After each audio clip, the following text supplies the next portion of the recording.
Hello, you're back with Dave and Tim at the Single Malt Review, and not too long ago, you got me a rather excellent trifecta of Loch Lomond whiskies as a birthday gift. We started them here on the show. It was something of a present for everybody because, I at least got a taste, and we all got to see the range through our perspective of the, and we've been corrected about 50 million times on this, so I'll say it properly, the Loch Lomond collection of whiskies. Yeah, so, and it was in fact your birthday about a month ago, I believe, slightly late. Oh, thereabouts. Yeah.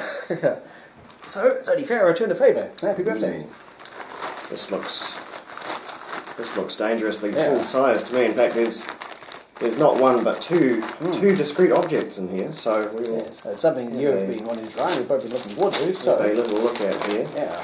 I shall not spare the wrapping paper. No. Double bags going on.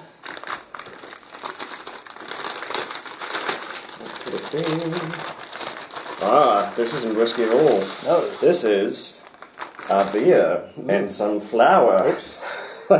Man, okay, just leaving something dusty in that bag. Never mind. But also this might be Yes. two very local. I'm just going to dust this one off. Yeah. Oops. That was not intentional. No, this is clearly where Dave was hiding the Coke stash this month. There we are. When you reuse a bag, but forget what was in it. So, in fact, we've got two things here that are both very local and are, quite surprisingly, related. Yes. This is Thompson's Manuka Smoked and South Island. Is it South Island? It is South Island. It is indeed. So, Manuka wood smoke, and I'm not actually. There's no, there's no peat. Yeah, sorry, this is smoked as opposed to peated. So this will be quite interesting. And this is a lovely bottle of Magic Bean Stout, which is produced up in Wellington by the people at Double Vision Brewing, who I met just a little while ago at the Great Kiwi Beer Festival. Lovely folks. And this beer actually contains this whiskey, which has a hell of an effect on the beer. It is in fact the unaged white spirit version of it. So we've got whiskey made from barley that's been malted by smoking it with Manuka wood chips. So it's similar effect to peating, only with no actual peat, just all wood. Well, shall we? I suppose we should taste these together. Really, yeah. The only way to sensibly do it. We prepared earlier. The Manuka, very popular wood for smoking, all sorts of fish and anything, bacon, widely used for that here. Manuka honey, also an excellent food stuff generally. Sorry, I'm going to need to find a bottle opener. Oh dear! I should have thought ahead to that part. Well, you handle the whiskey there, and I will just race off and grab one. Yeah. Thomson's Manuka wood smoked whiskey, bottled at 46% ABV, so it's uncoloured, unchill filtered, I do believe, and matured primarily in bourbon casks, as is the case with most of Thomson's whiskey. Now, since our last reviews of a couple of Thomson's whiskey, we've had the opportunity to meet and have a brief chat with Matt Thompson, the founder and guy what owns the distillery, who was able to fill us in on a lot of the details. Lots of good info there. And it'll surely come up more as we review this further. But he's doing some great things with experimenting on different cask types, different maturations. Oh, it's got a bit of... Now you have to say this may have contents may have shifted in transit, because this is a very healthy head, you might say. So we'll just let that and sort of find Guinnessian fashion settle back down into beer. Rest for a time. In these fine ale glasses. So the beer itself, 5.8% ABV, middle of road strength, and a stout. Yeah, it's actually remarkably low strength when you really get around to tasting it. It's of all beers I've tasted in recent history, this is the one that packs the most outrageous amount of flavour into the smallest sort of ABV, which is a pretty laudable thing to do in the sort of world of beers spiralling out of control in terms of alcohol strength, as brewers sort of one-up themselves and get more and more and more into beers as the sort of craft explosion continues in slow motion across the world. This one is really quite interesting in that they do so much with really comparatively so little. A 5.8, that's weirdly normal strength for a craft beer these days.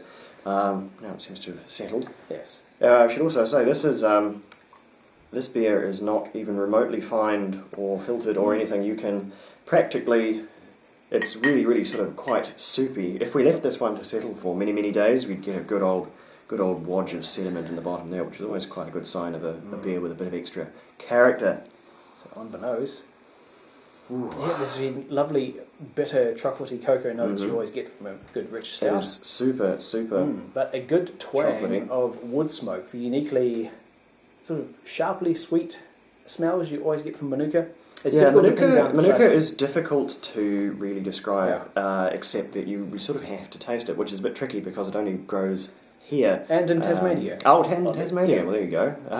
That's an interesting connection over there. And of course, there's related plants. So it's probably not as unique as the boutique producers of Manuka products would have you believe. But it is quite a unique aroma that you get. It's not like it's not a barbecue smoke. It's not like a hickory kind of barbecue sauce smokiness. It's not a sort of a earthy oak or cherry wood smokiness, which are some of the other woods used. It's sort of savoury and a bit bitter in its own way. It's quite medicinal. That comes through very strongly from the whiskey. But first on with the beer.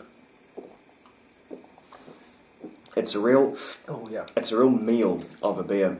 It's got a real espresso flavour to it. More so, we're used to coffee notes on a good well brewed stout, but this one takes it to another level. There's a good wooden kick too. It's a little bit smoky, a little bit sweet. Very fresh.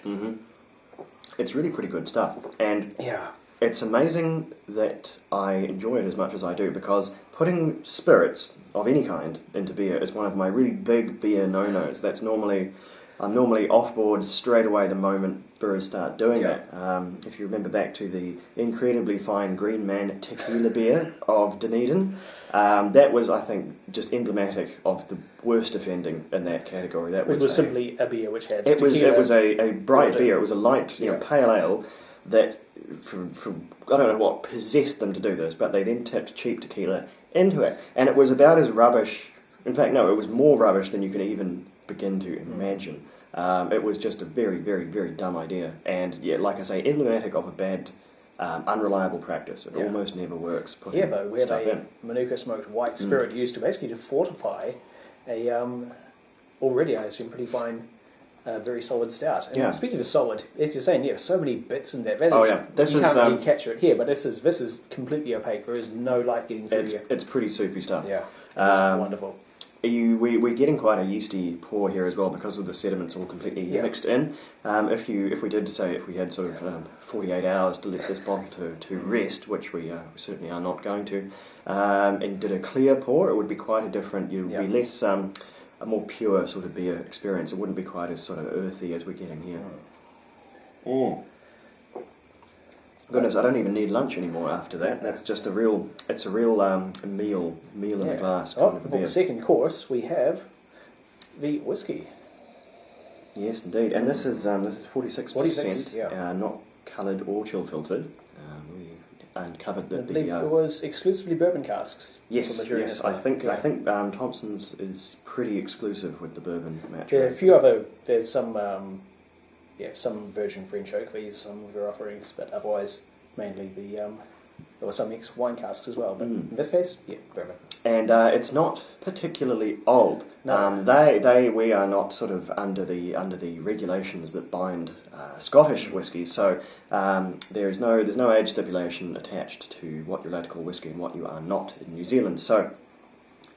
As for actual age, I think this is probably hovering somewhere around 2 years. I don't think it's particularly old whiskey at all. But it's not really about age; it's about what's been imparted by this interesting stuff. And the warm climate in Auckland, where Thompson is based, that's going to help with rapid maturation.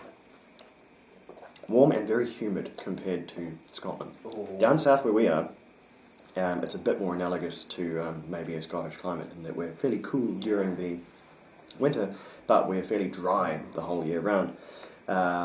It's a bit more tropical up in the North Island, where Auckland is, so we're dealing with a lot more humidity when they're aging the whisky, which is not unlike the climate at sort of Armouret and these other super aging places. And that is a really interesting mix of flavours there. The Manuka is imparting a hint of smoke, but also a good vein of sappy sweetness. It's oddly sweet. It is. It's very Interesting. It's not in any way oversmoked. The smoke is not No. the dominant flavour, and I thought it would be, because normally when you're dealing with, say, a peated Isla whiskey at a young age, then peat is the number one thing. It's the sort of first in, last out flavour that you get from these whiskies, but that's not really the case here. There's quite a lot of complexity. Slightly coaly, smoky finish to it. After all those fresh timber characters and sappy notes and the sweetness have gone by, and that just inherent Manuka-ness. Yeah, there's quite a lot of sort of floral, it's almost a heather direction to it. There's good honeyed aspect to it, not as savoury as Manuka honey is, though.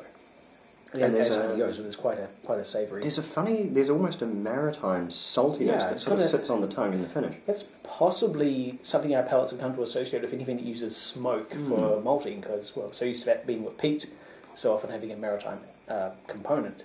So maybe it's like we're making the connection in our heads between smoke and I'm not sure. It's a pretty real salt there on the tongue, which makes it a very, very sort of a savoury experience after all the sort of nice, delicate florals have gone past. And all of that light citrus sweetness you get from bourbon casks, especially with young whiskey and bourbon casks also.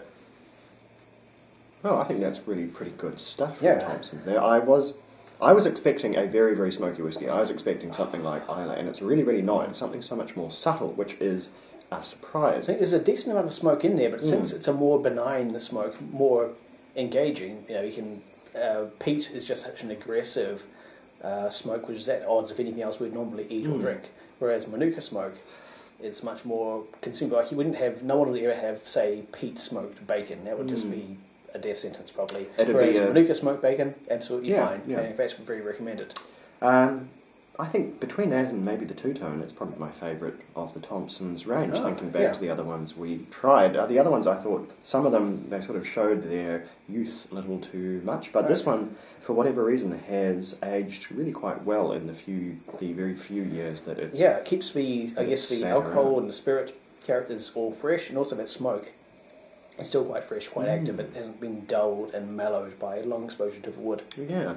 Well, I won't try and assign a score. Did we score the other Thompson's ones? We did indeed. We did? Oh, well, then I probably should in that case. They scored well. Competing as slightly different animals than our usual aged whiskies, but they may as well compete in the arena. What are you thinking for this one? Oh, yeah, the Manuka Wood Smoke.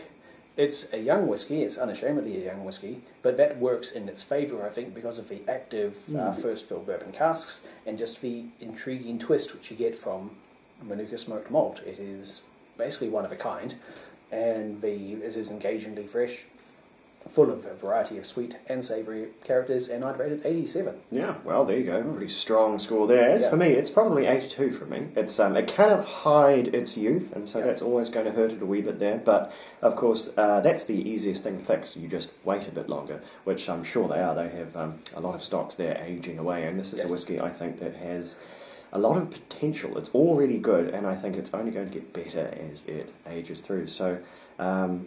when this is even when it's just 5 years old, I think it will be a manifestly stronger whiskey than it even is now, because 82, that's no slouch for a 2-year-old whiskey. No slouch at all. But and as for the beer, we don't really do beer scores, so we'll just call this a pretty delicious really beer. Good beer. Yeah. Yes. Whereas we're blessed in this country with some phenomenal craft beer. It's not one you'll find outside of New Zealand. You might find this in Australia. I'm not sure how far afield they go, but it's a really interesting example of a beer that sort of comes at you from so many different directions, but comes together rather than falling apart from this incredible jumble of flavours.